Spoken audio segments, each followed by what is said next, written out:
Continue on Physical Chemistry, Chapter 2. We're beginning Section 8 now. We're going to talk about perfect gases in the first law. Now remember, only for an ideal gas is PV equals nRT. Remember, pressure volume is equal to number of moles times the gas constant times temperature. And that's because we're assuming there are no intermolecular forces and the molecules do not actually occupy any space. Now remember, average translational energy for a gas is the kinetic energy. And that's E trans is proportional to temperature. So this bar means average. Subscript trans means translational. Now also, average vibrational energy, E vib, with the bar means average, is also proportional to temperature. And then average rotational energy rotation, that's capital E with a bar over it to mean average, ROT for rotation, is also proportional to temperature. Remember, this symbol means proportional to. Now we also know, under constant temperature, the partial derivative of internal energy with respect to volume holding temperature constant is equal to 0. That's given without proof. Now the partial derivative of internal energy with respect to volume holding temperature constant, that's called the internal pressure. And remember, this is only for an ideal gas. Now we're going to define a perfect gas now. We've mentioned perfect gases before. Now let's talk about what it means. 1, it's an ideal gas, PV equals nRT. And 2, that the partial derivative of internal energy with respect to volume holding temperature constant is equal to 0. Now we're going to say internal energy is a function of temperature and volume.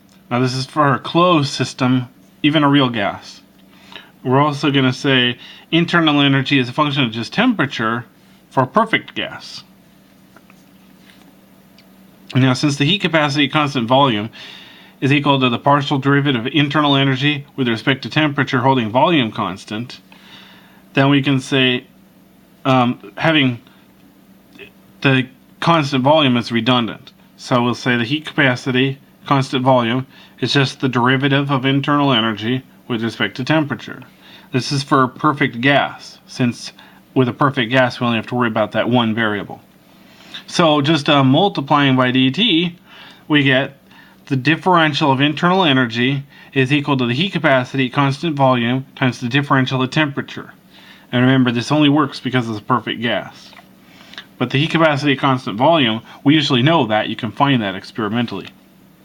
Now the heat capacity constant volume is a function of temperature, since the internal energy is a function of temperature for a perfect gas. Now remember, enthalpy was defined as the internal energy plus pressure times volume. Well, using PV equals nRT, we can substitute in this PV and we get enthalpy is internal energy plus nRT for an ideal gas, obviously. So internal energy and temperature, those are both temperature dependent, obviously. So enthalpy is a function of temperature only for a perfect gas. Now the heat capacity constant pressure is the partial derivative of enthalpy with respect to temperature holding pressure constant. Now remember that we have constant pressure, so we can get rid of that and just say the heat capacity is just the derivative of enthalpy with respect to temperature. So for a perfect gas, we only have one variable, so we don't have to do a multivariate calculus.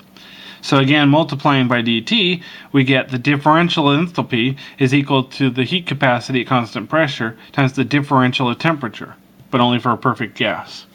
Therefore, we can say the heat capacity at constant pressure is a function of temperature only for a perfect gas.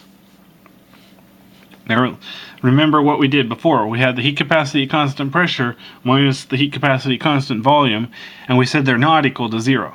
We said it's the partial derivative of internal energy with respect to volume holding temperature constant plus pressure times the partial derivative of volume with respect to temperature holding pressure constant. We said this term over here is special. It's important, so it's called internal pressure.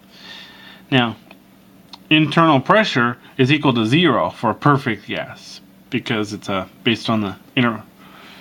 actually, I think that one's from the volume. I forget. Okay. So, we can call that 0 and just put these together and say heat capacity at constant pressure minus heat capacity at constant volume is equal to pressure times the partial derivative of volume with respect to temperature, holding pressure constant. Now, take PV equals nRT and solve for volume. We get V is equal to nRT over P. So we're going to substitute for that right there. So the partial derivative volume with respect to temperature holding pressure constant is just nR over P.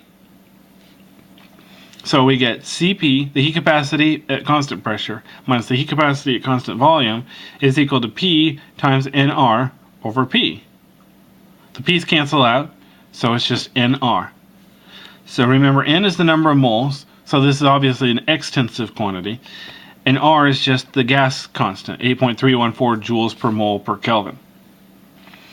So, where was that? If you divide both sides by N, you get the intensive version. So the heat capacity at constant pressure, molar, minus the molar heat capacity at constant volume is just equal to R. Interesting how that works out, but only for a perfect gas. So like I said, CPM, this is capital P and comma, lowercase m subscript, and that's the molar heat capacity at constant pressure. And then the subscript capital V, comma, lowercase m, that's the heat capacitor, the molar heat capacity at constant volume.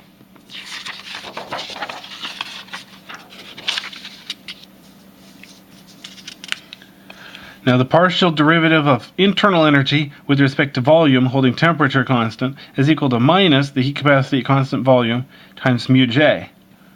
So if this is 0, we get 0 is equal to minus the heat capacity at constant volume times mu j.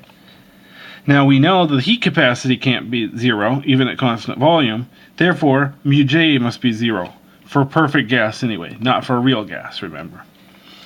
Now the partial derivative of enthalpy with respect to pressure holding temperature constant, that's equal to minus the heat capacity at constant pressure times mu jt. This is 0. So we get 0 is equal to minus heat capacity at constant pressure times mu jt. That's a t. Capital J, capital T. Now we know the heat capacity at constant pressure is not equal to 0. Therefore, mu jt must also be equal to 0 for a perfect gas. Now, of course, Cp, though, is never 0 for a real gas. You can't liquefy a perfect gas because there are no intermolecular attractions. So now we're going to apply the first law. The differential of reversible work is equal to minus P times the differential of volume. This is for reversible volume change. Now we know the differential of internal energy is equal to heat capacity at constant volume times the differential of T. So we get the differential of internal energy is equal to dq plus dw, so heat plus work. So we get Cv dt is equal to dq plus dw. Therefore, substituting back in, it's also equal to dq minus pdv. But this is only for a perfect gas, it's for a reversible process only, and it's assuming pressure volume is the only type of work. Now we're going to talk about different specific processes of how an ideal gas or perfect gas might change. So one, we're going to do a reversible isothermal process in a perfect gas. Remember, isothermal means constant temperature. Now, internal energy is a function of temperature only for an ideal gas, and it's going to be isothermal. Therefore, our change in internal energy will be equal to 0. Likewise, enthalpy is a function of temperature only for a perfect gas, and we're doing an isothermal process. Therefore, the change in enthalpy is also going to be equal to 0. Now, the change in internal energy is always equal to the heat plus the work. If the heat, we already said delta U is equal to 0, therefore 0 is equal to Q plus W. So for a reversible isothermal process, the heat is equal to the minus work and vice versa. Now remember, the work reversible is equal to the minus the integral from volume 1 to volume 2 of pressure with respect to volume. Now, PV equals nRT, remember how we defined a perfect gas. So this equation will apply to perfect gases. So the work reversible is equal to minus the integral from the volume at state 1 to the volume at state 2 of nRT over V dV. Now nRT, remember we're doing an isothermal process, so we can pull those constants out, and we get minus nRT times the integral from V1 to V2 of 1 over V dV. Now make sure you remember how to do your calculus. The integral of 1 over V dV is the natural log. So we get minus nRT natural log of V2 over V1. Now, so we get work is equal to nRT natural log of the initial volume divided by the final volume. Notice how we got rid of the minus sign by flipping the fraction upside down. And it doesn't matter if you're expanding or compressing, it works out the same. Now, if V2 is greater than V1, then the work reversible will be less than 0. This means that the gas is expanding, so our system is doing work. It also means that Q is greater than 0. We're doing work by absorbing heat. On the other hand, if the final volume is less than the initial volume, then the work reversible has to be greater than 0, which means our system is being compressed, which means that the heat has to be less than 0. While we're compressing the system, that heat is leaving. That energy is leaving in the form of heat. Now let's talk about Boyle's law. Boyle's law says at constant temperature, pressure 1 over pressure 2 is equal to volume 2 over volume 1. You probably learned that back in general chemistry. Now we know work is equal to nRT, natural log of P2 over P1. By substituting those into up there, we switch the volumes of the pressures. So this, again, remember, is only to a constant temperature and on a perfect gas. Now there's a problem in your book, chapter 2, number 44, section F. It's a tricky problem, so there's a couple different approaches we can take to analyze it. Now mu Jt is defined as the partial derivative of temperature with respect to pressure holding enthalpy constant. That's the definition. So what is the change in internal energy? What is the work? What is the heat? What is the change in enthalpy? Well, one, we're talking about Joule-Thomson adiabatic throttling of a perfect gas. Now the work has to be less than 0 because the work is being done by the system. So we have P1, V1, T1 going to P2, V2, T2. P1 is greater than P2. So V1 is going to 0, and then on the right side, 0 is going to V2. So P2, V2 has to be greater than P1, V1. And of course, Q is equal to 0 since it's adiabatic. So the change in internal energy, remember, is Q plus W. Therefore, delta U is less than 0, because delta H is equal to 0. Now another approach to problem 44, part F, is the derivative of temperature with respect to pressure at constant enthalpy is equal to 0. So delta T is equal to 0. Therefore, T2 equals T1. T is constant. Now for a perfect gas, internal energy is a function of temperature. Therefore, the change in internal energy has to be equal to 0. Q has to be 0, and delta U is equal to 0. Therefore, the work also has to be 0. Therefore, P1V1 is equal to P2V2. Now mu Jt, remember, it depends on the derivatives, not on the actual PV and T. Okay, secondly, let's talk about a reversible constant volume process for a perfect gas. Constant volume is isochoric, C-H-O-R-I-C.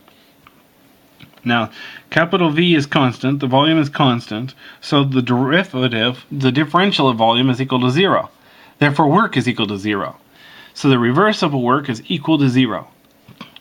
Now, the differential of internal energy is dQ plus dW. That's based on the first law of thermodynamics. Work is 0. The differential of work is equal to 0. Therefore, the differential internal energy is equal to just dQ. These are supposed to be integrals. That's kind of ugly. So the integral of du is equal to the integral of dQ. So we get the change in internal energy is equal to Q. Now, if Q is greater than 0, then the system is warm. The system warms up, which means the temperature is going to be increasing, which means the internal energy is going to be greater than 0. Now, U is a state function, but Q is not. The internal energy the integral from state 1 to state 2 of the differential of B, if B is a state function, is just B2 minus B1. Okay, that doesn't work if B is not a state function. And likewise, the integral of the differential of B is just B if B isn't a state function. Like Q. This is just explaining what happened up here with the U and the DQ, du and dq.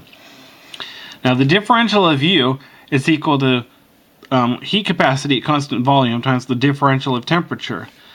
Therefore, the change in internal energy is equal to the integral of the heat capacity at constant volume times with respect to temperature. And likewise, the differential of H is equal to Cp dt. Therefore, the change in enthalpy is equal to the integral of the heat capacity at constant pressure with respect to temperature. Now remember, for an ideal gas, we showed before that the molar heat capacity at constant pressure minus the molar heat capacity at constant volume is equal to R. That's only for a perfect gas. Now, the third process we're going to talk about is a reversible constant pressure process for a perfect gas. Now, the differential of reversible work, remember, is equal to minus PdV. I think I mentioned that 7 times so far. The reversible work is equal to minus pressure times the integral from volume 1 to volume 2 with respect to volume. So we get minus pressure times V2 minus V1. Now the differential of the heat at constant pressure is equal to Cp dt. So dq is equal, the heat at constant pressure is equal to the integral of the heat capacity at constant pressure with respect to temperature. And delta H is equal to Qp. Therefore, delta U is equal to Q plus W. Now let's talk about a reversible adiabatic process in a perfect gas. Now remember, by definition, Q is equal to 0 since we're talking about adiabatic. Therefore, the change in internal energy is going to be equal to work. So we're going to use the differential of U is equal to Cv dt. So Cv dt is going to be equal to minus PdV. Now we're going to use pressure volume equals nRT to substitute in there. So we get Cv dt is equal to minus nRT over V times the differential of V. Now we're going to divide by N to make it molar, or intensive. So the molar heat capacity at constant volume times the differential of temperature is equal to minus RT divided by volume times the differential of volume. Now we can integrate both sides. So, oh, that's weird. No, we have to move the temperature over here to get the variables together. Then we can integrate. Wrote that out of order. But anyway, so the integral from state 1 to state 2 of the molar heat capacity at constant volume divided by temperature with respect to temperature is equal to minus R times the integral from state 1 to state 2 of 1 over volume times with respect to volume. The reason we move this temperature over here is because we want to keep the variables together. Volume, volume, temperature, temperature. Then we can evaluate the integral. So we get the molar heat capacity at constant volume times the natural log of temperature 2 divided by temperature 1 is equal to R times the natural log of volume 1 divided by volume 2. Now, we can divide by the molar heat capacity at constant volume because this is never equal to 0. So, we're going to the natural log of temperature 2 divided by temperature 1 is equal to R divided by the molar heat capacity at constant volume times the natural log of volume 1 divided by volume 2. Now we're going to take E, the natural number, to both sides. So we're going to get T2 over T1 is equal to V1 over V2 to the power of R over CVM. So this remembers the molar heat capacity at constant volume. This is only true for a perfect gas. And of course, if the heat capacity at constant volume is actually a constant, if it doesn't change with temperature or anything. And this, remember, is only true for a reversible adiabatic process. Now, the molar heat capacity at constant volume is greater than 0, and V2 is greater than V1 for expansion. Therefore, the final temperature is actually going to be less than the initial temperature.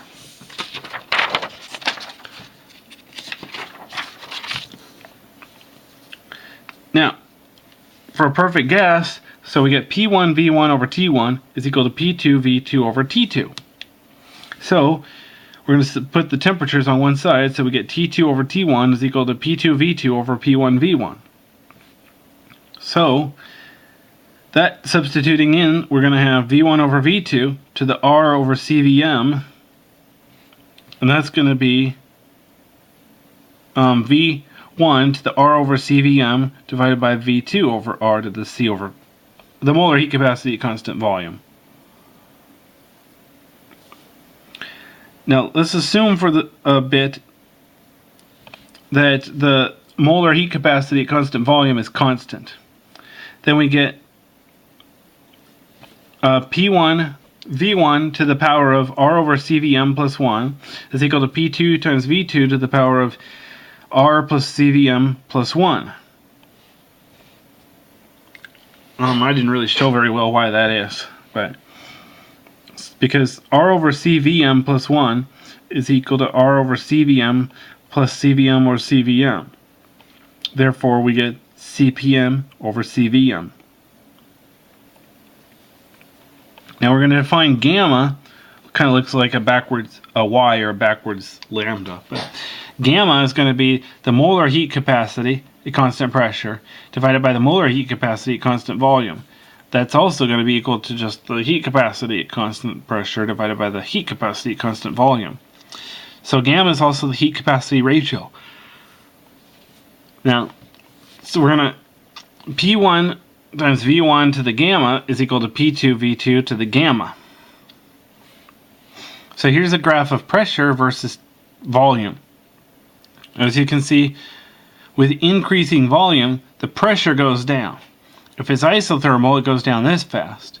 If it's adiabatic, it goes down this fast. Notice these are really curves. They're never straight lines. Now, adiabatic ends with isothermal. Why is that? Well, remember, adiabatic ends with lower pressure. Therefore, and it's because the final temperature is lower. So lower T will give you lower pressure for an ideal gas. Now Q is equal to 0 since it's adiabatic. So the change in internal energy is equal to the work. The change in internal energy is equal to the heat capacity at constant volume times the integral of the differential of temperature is equal to work. The change in enthalpy is equal to the integral from T1 to T2, the heat capacity at constant pressure with respect to temperature, which is going to be just Cp times T2 minus T1 if Cp is constant, because you pulled it out of the integral there. Now the change in enthalpy is equal to change in internal energy plus the change in pressure volume, which is going to be equal to the change in internal energy plus nR times the change in temperature for a perfect gas. That's all for section 7.